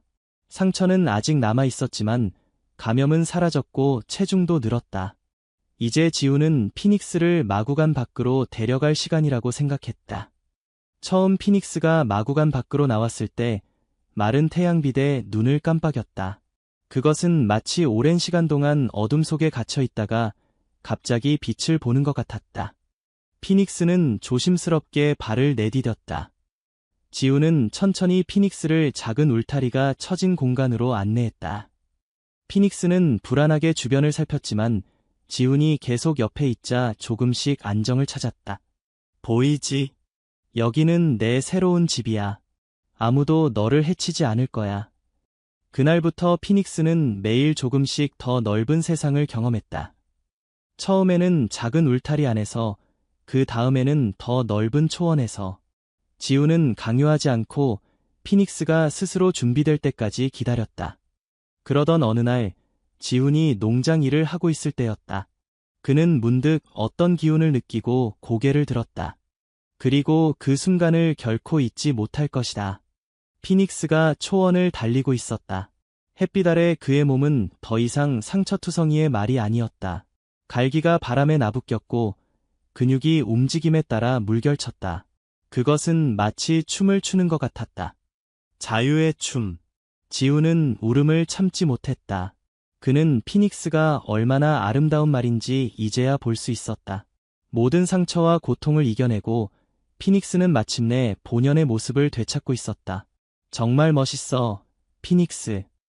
그날 밤, 지우는 마구간에 앉아 피닉스와 시간을 보냈다. 말은 이제 그의 옆에 편안하게 누워 있었다. 지우는 피닉스의 목을 쓰다듬으며 생각에 잠겼다. 이 말은 대체 어떤 삶을 살아왔을까? 누가 이렇게 잔인하게 학대했을까? 다음 날, 예상치 못한 방문객이 농장을 찾아왔다. 40대 중반으로 보이는 남자였다. 그는 긴장한 모습으로 지훈에게 말을 걸었다. 안녕하세요. 저는 최도현이라고 합니다. 혹시 한 달 전쯤 경매에서 산 말을 볼 수 있을까요? 지훈은 경계하는 눈빛으로 남자를 바라보았다. 무슨 일로 오셨나요? 도연은 잠시 망설이다가 대답했다. 저는 그 말을 알고 있습니다. 사실 제가 그 말을 경매에 넘기게 된 이유를 설명드리고 싶었습니다. 지훈은 도연을 조심스럽게 마구간으로 안내했다. 피닉스는 도연을 보자마자 긴장했다. 말에 몸이 굳어지고 눈에는 공포가 어렸다. 도연은 한참 동안 말을 바라보다가 천천히 입을 열었다. 이 말의 이름은 원래 불꽃이었습니다. 3년 전까지만 해도 최고의 지구력 경주마였죠. 지우는 놀라움을 감추지 못했다. 지구력 경주마라고요. 도연은 고개를 끄덕였다. 네, 100km 이상의 장거리를 달리는 경기에 참가했습니다. 제가 그 훈련팀에 있었습니다. 도연의 이야기에 따르면 불꽃은 놀라운 재능을 가진 말이었다. 어린 나이에 발굴되어 강도 높은 훈련을 받았고 여러 대회에서 우승했다. 하지만 소유주는 더 많은 우승을 원했고 훈련은 점점 더 가혹해졌다. 소유주는 결과만 원했고 방법은 상관하지 않았습니다. 불꽃은 한계를 넘어 훈련받았고 결국 부상을 입었습니다. 도연의 목소리는 떨렸다. 그는 자신도 그 과정의 일부였음을 인정했다. 그는 명령에 따랐고 불꽃이 고통받는 것을 보고도 침묵했다. 부상 후에 소유주는 불꽃에게 더 이상 관심이 없었습니다. 그저 처분하라고 했죠. 저는 최소한 도살장으로 보내지는 것만큼은 막고 싶었습니다. 그래서 경매에 내놓았어요. 지우는 도연의 이야기를 들으며 분노를 느꼈다. 어떻게 누군가 이렇게 아름다운 생명체를 도구처럼 사용하고 버릴 수 있을까? 그런데 어떻게 저를 찾으셨나요? 지훈이 물었다. 도연은 쓴웃음을 지었다. 경매장 직원에게 물어봤습니다. 처음에는 알려주지 않으려 했지만 제가 사정을 설명하자 결국 정보를 주더군요. 저는 사과하러 왔습니다. 그리고 가능하다면 도움을 드리고 싶습니다. 지우는 잠시 침묵했다. 그는 도연을 완전히 신뢰할 수 없었다. 하지만 그가 피닉스에 대해 아는 정보는 회복에 도움이 될 수 있었다. 어떤 도움을 주실 수 있죠? 제가 불꽃, 아니 피닉스라고 부르신다면 피닉스의 훈련과 습관, 좋아하는 것들을 알고 있습니다. 그리고 제가 지구력 경주에 대해 아는 것도 있고요. 피닉스의 재활에 도움이 될 수 있을 겁니다. 지우는 긴 고민 끝에 도연의 제안을 받아들였다. 하지만 한 가지 조건이 있었다. 피닉스가 당신을 원하지 않으면 즉시 떠나셔야 합니다. 피닉스의 의사를 존중할 겁니다. 도연은 동의했다. 그리고 그날부터 그는 정기적으로 농장을 방문했다. 처음에는 피닉스가 도연을 극도로 두려워했다. 하지만 도연은 인내심을 갖고 천천히 접근했다. 그는 지훈에게 피닉스의 과거와 습관에 대해 모든 것을 알려주었다. 피닉스는 사과를 좋아했어요. 훈련 후에는 항상 사과 한 개를 주곤 했죠. 지훈은 도연이 알려준 정보를 바탕으로 피닉스와의 신뢰를 더 깊게 쌓아갔다. 도연도 점차 피닉스에게 받아들여지기 시작했다. 말은 여전히 경계했지만 더 이상 공포에 떨지는 않았다. 한편 도연은 지훈에게 지구력 경주에 대해 가르쳐 주었다. 그것은 단순한 속도 경쟁이 아니라 말과 기수의 끈기와 전략, 서로에 대한 이해가 필요한 스포츠였다. 제대로 된 훈련과 존중이 있다면 이것은 말에게 고통이 아닌 기쁨이 될 수 있어요. 몇 개월이 지나자 피닉스는 완전히 다른 말로 변했다. 건강한 체중을 되찾았고 털은 윤기가 났다. 상처 자국은 여전히 있었지만 이제는 그의 아름다움을 가리지 못했다. 무엇보다 그의 눈에서 두려움이 사라지고 그 자리에 자신감이 차올랐다. 지훈과 도연은 피닉스와 함께 가벼운 훈련을 시작했다. 처음에는 그저 함께 걷는 것으로 시작해 조금씩 속도를 높여갔다. 피닉스는 훈련에 열정적으로 반응했다. 그것은 마치 자신의 목적을 다시 찾은 것 같았다. 훈련 중에 도연은 종종 눈물을 흘렸다. 내가 처음부터 이렇게 했어야 했는데. 미안해, 피닉스. 시간이 흐르면서 소문이 퍼졌다. 버려진 경주마가 놀랍게 회복되고 있다는 이야기가 마을 커뮤니티에 퍼졌다. 사람들이 가끔 농장을 방문해 피닉스를 보러 왔다. 처음에는 단순한 호기심이었지만 점차 존경과 감탄으로 바뀌었다. 그리고 어느 날 도연이 지훈에게 제안했다. 지구력 경주대회가 다음 달에 열립니다. 피닉스를 출전시켜보는 건 어떨까요? 지훈은 망설였다. 피닉스가 준비가 되었을까요? 그리고 그런 환경이 트라우마를 다시 불러일으키지 않을까요? 도연은 진지하게 대답했다. 정말로 준비가 된 것 같아요. 그리고 이것은 그에게 과거를 극복할 기회일 수도 있습니다. 물론 우승을 위해서가 아니라 완주 자체가 목표가 되어야 합니다. 결국 그들은 피닉스와 함께 대회에 참가하기로 결정했다. 지훈이 기수가 되기로 했다. 그는 전문 기수는 아니었지만 피닉스와의 깊은 유대감이 있었다. 대회 당일 많은 사람들이 놀란 표정으로 피닉스를 바라보았다. 일부는 그를 알아보고 수근거렸다. 저거 불꽃 아냐? 박성진의 말이었던. 맞아, 부상 입고 사라졌다고 들었는데. 누가 저런 말을 다시 경기에 내보내? 피닉스의 이전 소유주 박성진도 그 자리에 있었다. 그는 비웃는 표정으로 지훈에게 다가왔다. 저 말로 대회에 나온다고? 시간 낭비하지 마라. 저 말은 이미 망가졌어. 지훈은 차분하게 대답했다. 피닉스는 망가지지 않았습니다. 그저 잘못된 사람을 만났을 뿐이죠. 경기가 시작되었다. 100km의 코스는 결코 쉽지 않았다. 초반에는 여러 말들이 빠르게 달려나갔다. 지훈은 서두르지 않고 피닉스가 자신의 페이스를 찾을 수 있게 했다. 천천히, 피닉스. 우리는 서두를 필요 없어. 경기는 진행되었고 중간 지점을 지나자 많은 말들이 지치기 시작했다. 하지만 피닉스는 마치 새로운 힘을 발견한 것처럼 달렸다. 그의 눈에는 불꽃이 타올랐다. 그것은 두려움이나 고통이 아닌 순수한 열정이었다. 마지막 10km에서 피닉스는 선두 그룹에 합류했다. 지훈은 피닉스의 상태를 계속 확인했다. 말은 힘들어 보였지만 포기하지 않았다. 할 수 있어, 피닉스. 하지만 무리하지 마. 우리의 목표는 완주야. 마지막 직선 코스에서 피닉스는 모든 힘을 다해 달렸다.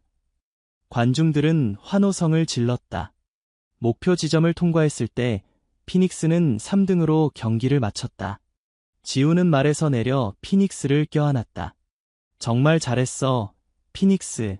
너는 최고야. 사람들이 몰려와 축하를 건넸다. 도연은 눈물을 흘리며 피닉스의 목을 쓰다듬었다. 심지어 박성진도 놀란 표정으로 다가왔다. 어떻게 이런 일이 가능하지? 지훈은 미소를 지으며 대답했다. 사랑과 존중이 있으면 모든 것이 가능합니다. 그날 이후 피닉스의 이야기는 넓게 퍼졌다. 버려지고 잊혀진 말이 어떻게 다시 일어설 수 있었는지, 그 과정에서 한 남자의 인내와 사랑이 얼마나 중요했는지에 대한 이야기가 널리 알려졌다. 많은 사람들이 지훈의 농장을 찾아와 피닉스를 보러 왔다. 그 중에는 상처 입은 말들을 데려온 사람들도 있었다. 그들은 지훈에게 도움을 청했고 지훈은 기꺼이 그들을 도왔다. 도연도 변했다. 그는 이제 말 복지를 위한 단체에서 일하며 학대받는 말들을 구조하고 있었다. 그는 종종 지훈의 농장을 방문해 도움을 주었다. 지훈 씨가 아니었다면 저는 아직도 죄책감 속에 살고 있었을 거예요. 피닉스를 통해 저도 새 삶을 찾았습니다. 지훈의 작은 농장은 점차 피닉스 농장으로 알려지기 시작했다. 그곳은 단순한 말 농장이 아니라 상처받은 영혼들이 치유되는 공간이 되었다. 말뿐만 아니라 다른 동물들, 심지어 사람들까지도 그곳에서 위로를 받았다. 어느 가을날, 지훈은 피닉스와 함께 언덕 위에 서 있었다. 붉은 석양이 들판을 물들이고 있었다. 피닉스는 평화로운 눈빛으로 멀리를 바라보고 있었다. 그의 갈기는 바람에 나부꼈고 그 모습은 마치 자유 그 자체를 상징하는 것 같았다. 지훈은 피닉스의 목을 쓰다듬으며 생각에 잠겼다. 경매장에서 처음 만났을 때 그는 이 말이 이렇게 아름다운 존재가 될 것이라고는 상상하지 못했다. 상처와 두려움에 휩싸여 있던 그 말이 이제는 자신감과 평화로 가득 찬 존재가 되었다. 우리가 함께 걸어온 길이 참 길었구나, 피닉스. 말은 마치 이해한 듯 고개를 끄덕였다. 지훈은 미소를 지었다. 그들 사이에는 언어를 넘어선 이해가 있었다. 그날 밤, 지훈은 일기를 썼다. 피닉스를 처음 만났을 때 나는 그저 그를 구하고 싶었다. 하지만 지금 돌이켜보면 어쩌면 피닉스가 나를 구한 것인지도 모르겠다. 그가 내게 가르쳐준 것들 인내, 회복, 용서, 그리고 무엇보다 사랑, 이 내 삶을 변화시켰다. 피닉스처럼 우리 모두는 상처를 갖고 있다. 하지만 그 상처가 우리의 끝이 아니라 새로운 시작이 될 수 있다는 것을 그가 증명해 주었다. 시간은 계속 흘렀고 피닉스 농장은 점점 더 유명해졌다. 전국에서 사람들이 찾아왔고 심지어 해외에서도 방문객이 늘어났다. 지훈은 농장을 확장하여 더 많은 말들을 받아들였다. 각각의 말들은 저마다의 상처와 이야기를 갖고 있었지만 피닉스의 이야기는 언제나 특별했다. 도연은 정기적으로 농장을 방문하며 말들의 재활을 도왔다. 그는 과거의 잘못을 씻기 위해 끊임없이 노력했고 점차 자신을 용서하는 법을 배워갔다. 도연과 지훈은 깊은 우정을 쌓았고 함께 말 복지를 위한 캠페인을 시작했다. 피닉스가 아니었다면 나는 아직도 죄책감 속에 갇혀 있었을 거예요. 도연은 종종 말했다. 그가 나를 용서했다는 사실이 내게는 기적이에요. 박성진, 피닉스의 이전 소유주도 변했다. 처음에는 피닉스의 성공을 인정하기 싫어했지만 점차 자신의 잘못을 깨닫기 시작했다. 어느 날 그는 농장을 찾아와 지훈과 도현, 그리고 피닉스 앞에서 사과했다. 내가 얼마나 잘못된 생각을 했는지 이제야 알겠소. 말은 도구가 아니라 동반자라는 것을 너무 늦게 깨달았네요. 지훈은 용서의 손을 내밀었고 놀랍게도 피닉스도 성진에게 다가가 그의 손을 받아들였다. 그 순간 모든 상처가 치유되는 듯했다. 박성진은 그 후 자신의 말 사업 방식을 완전히 바꾸었다. 그는 말복지를 최우선으로 하는 훈련센터로 전환했고 지훈과 도연의 조언을 자주 구했다. 피닉스는 몇 번의 지구력 경주에 더 참가했지만 승리보다는 그 과정 자체를 즐기는 듯했다. 지훈은 피닉스가 경쟁에 대한 공포를 완전히 극복했다는 것을 알 수 있었다. 이제 달리는 것은 피닉스에게 고통이 아닌 기쁨이었다. 또한 피닉스는 특별한 재능을 보여주었다. 그는 상처 입은 다른 말들을 이해하고 안정시키는 능력이 있었다. 새로운 말이 농장에 왔을 때 피닉스는 항상 첫 번째로 다가가 친구가 되어주었다. 그것은 마치 자신의 경험을 통해 다른 말들의 아픔을 이해하는 것 같았다. 피닉스는 말치료사야. 민우 수의사는 웃으며 말했다. 내가 할 수 없는 일을 그가 해내지. 어느 겨울날 눈이 소복하게 내린 아침이었다. 지훈은 평소처럼 일찍 일어나 마구간으로 향했다. 그런데 피닉스의 마구간이 비어 있었다. 문은 닫혀 있었지만 말은 보이지 않았다. 지훈은 즉시 농장을 살펴보기 시작했다. 눈 위에는 말발굽 자국이 선명했다. 그는 자국을 따라 언덕을 올라갔다. 그리고 그곳에서 피닉스를 발견했다. 말은 언덕 꼭대기에 서서 떠오르는 태양을 바라보고 있었다. 아침 햇살이 그의 몸을 황금빛으로 물들이고 있었다. 지훈은 그 모습이 너무 아름다워 한동안 말을 걸지 못했다. 여기서 뭐하니, 피닉스? 지훈이 마침내 물었다. 피닉스는 지훈을 향해 몸을 돌렸다. 그의 눈에는 지훈이 한 번도 보지 못한 빛이 있었다. 그것은 완전한 평화, 완전한 자유의 빛이었다. 지훈은 갑자기 깨달았다. 피닉스는 더 이상 그의 도움이 필요하지 않았다. 모든 상처를 이겨내고 완전한 회복을 이룬 것이다. 지훈의 눈에 눈물이 고였다. 내가 여기까지 올 줄 몰랐어, 피닉스. 정말 자랑스럽다. 그날 이후 피닉스와 지훈의 관계는 미묘하게 변했다. 그것은 더 이상 구원자와 구원받은 자의 관계가 아니었다. 그들은 진정한 동반자가 되었다. 피닉스는 자유롭게 농장을 돌아다녔고 언제든 원할 때 지훈 곁으로 돌아왔다. 봄이 되자 지훈은 피닉스 농장에서 특별한 이벤트를 계획했다. 불사조의 날이라 이름 붙인 이 행사는 상처에서 회복된 모든 존재를 축하하는 날이었다. 농장의 모든 말들과 직원들, 그리고 수많은 방문객들이 함께했다. 행사의 하이라이트는 피닉스의 이야기를 담은 다큐멘터리 상영이었다. 지훈, 도현, 민우, 심지어 박성진까지 모두 인터뷰에 참여했다. 영상이 끝나자 모든 사람들이 일어나 박수를 쳤다. 지훈은 눈물을 닦으며 무대에 올랐다. 피닉스는 제게 매우 중요한 교훈을 가르쳐 주었습니다. 우리는 모두 깨지기 쉬운 존재이지만 동시에 믿을 수 없을 만큼 강합니다. 피닉스처럼 우리도 다시 일어설 수 있고 심지어 더 강해질 수 있습니다. 필요한 것은 단 하나, 누군가의 믿음입니다. 그의 말이 끝나자 피닉스가 무대 뒤에서 모습을 드러냈다. 지훈이 그를 인도한 것이 아니었다. 피닉스는 스스로 걸어 나왔고 지훈 옆에 자랑스럽게 섰다. 관중들은 놀라움과 감동의 탄성을 내뱉었다. 보시다시피 지훈이 미소를 지으며 말했다. 피닉스는 더 이상 망가진 말이 아닙니다. 그는 불사조입니다. 재에서 다시 태어난 존재입니다. 그날 밤 행사가 끝나고 모든 방문객들이 떠난 후 지훈은 피닉스와 함께 달빛 아래 초원을 거닐었다. 달빛은 피닉스의 갈기를 은빛으로 물들였고 그의 움직임은 마치 물 위를 걷는 것처럼 우아했다.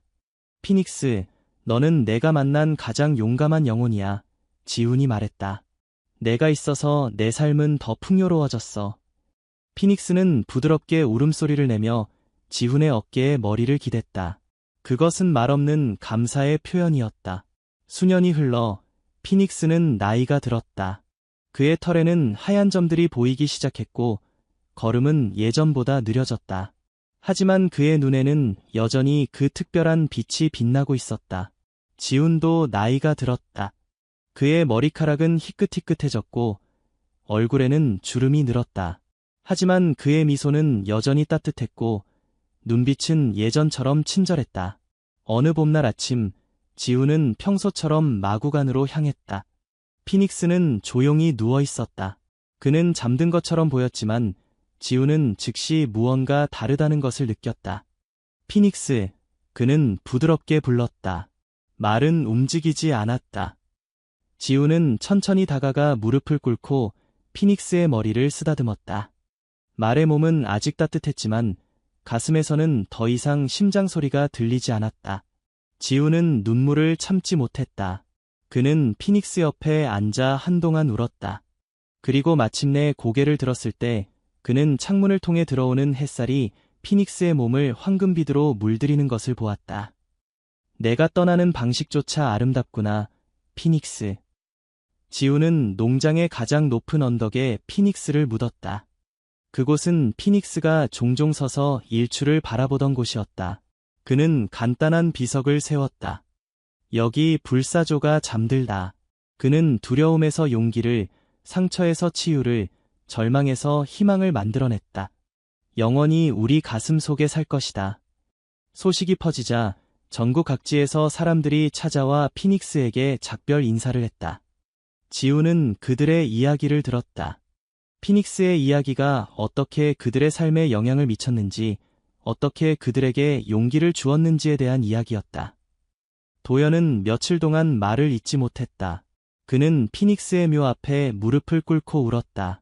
너 덕분에 나는 새로운 삶을 찾았어, 피닉스. 내가 가르쳐준 용서의 의미를 절대 잊지 않을게. 박성진도 찾아왔다. 그는 무덤 앞에 꽃다발을 놓으며 말했다. 처음에는 너를 이해하지 못했다. 하지만 내가 보여준 용기에 감사해. 너는 많은 말들의 삶을 바꾸었어. 지우는 피닉스의 죽음 이후에도 농장을 계속 운영했다. 피닉스의 정신은 농장 곳곳에 살아있었고 매일 새로운 이야기들이 만들어지고 있었다. 그러던 어느 날, 한 작은 마차가 농장에 도착했다. 그 안에는 작은 망아지가 있었다.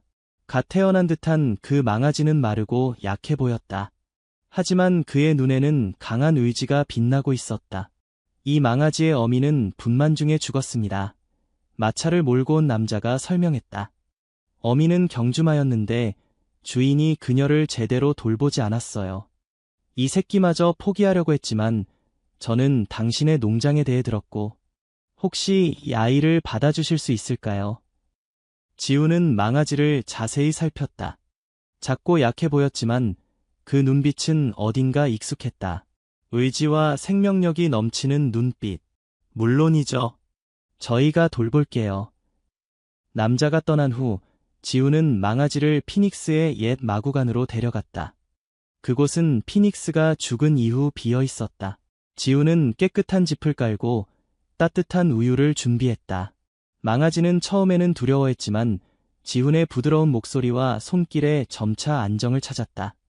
우유를 마시고 난 후 망아지는 지훈의 손을 핥았다. 넌 이제 안전해, 지훈이 말했다. 여기는 내 새로운 집이야. 망아지는 피닉스의 마구간에서 편안하게 잠들었다. 지훈은 그 모습을 지켜보며 미소 지었다. 피닉스, 내가 이 아이를 보내준 것 같아. 또 다른 불사조를 위해. 그날 밤, 지훈은 오랜만에 평화로운 잠을 잤다. 그의 꿈속에서 피닉스는 초원을 달리고 있었다. 자유롭고 행복하게. 그리고 이제 작은 망아지도 그와 함께 뛰고 있었다. 농장에는 새로운 이야기가 시작되고 있었다. 그리고 피닉스의 유산은 계속해서 이어질 것이다. 상처 입은 영혼들이 다시 일어서는 이야기, 사랑과 인내의 힘을 보여주는 이야기, 불사조처럼 재에서 다시 태어나는 이야기가. 지우는 새 망아지에게 이름을 지어주었다. 새벽이라고. 동이 틀 무렵 태어났다고 해서 새벽은 놀라운 속도로 성장했다. 처음에는 약하고 불안정했지만 지훈의 보살핌 아래 점차 튼튼하고 자신감 있는 말로 변해갔다. 그리고 놀랍게도 새벽은 피닉스의 색깔과 비슷했다. 갈색 털의 검은 갈기, 그리고 하얀 반점이 이마에 있었다. 농장을 방문하는 사람들은 종종 물었다. 새벽이 피닉스의 자손인가요? 지우는 그저 미소를 지었다. 혈통으로는 아니지만 영혼으로는 그럴지도 모르죠. 세월이 흘러 지훈도 나이가 들어 농장 일을 하기 힘들어졌다. 그러나 그의 작은 농장은 이제 많은 봉사자들과 직원들로 가득 차 있었다. 모두 피닉스의 이야기에 감동받아 온 사람들이었다. 도연은 정기적으로 방문하며 말들의 훈련을 돕고 민우 수의사의 제자들은 말들의 건강을 책임졌다. 지훈이 90세가 되던 해 농장은 공식적으로 피닉스 재단으로 등록되었다. 그것은 말 복지와 구조, 재활을 위한 비영리 단체였다. 지훈은 재단의 명예회장이 되었지만 실질적인 운영은 젊은 세대에게 맡겼다. 그리고 어느 봄날 아침, 지훈은 자신의 방창문을 통해 언덕 위로 떠오르는 태양을 바라보았다. 그날따라 해가 유난히 밝게 빛나는 것 같았다. 그는 창문을 열고 깊게 숨을 들이마셨다. 피닉스, 나도 곧 너와 함께 할 거야. 며칠 후, 지훈은 평화롭게 잠든 채로 세상을 떠났다. 그의 마지막 소원에 따라 그는 피닉스 옆에 묻혔다. 두 비석이 나란히 서 있었다.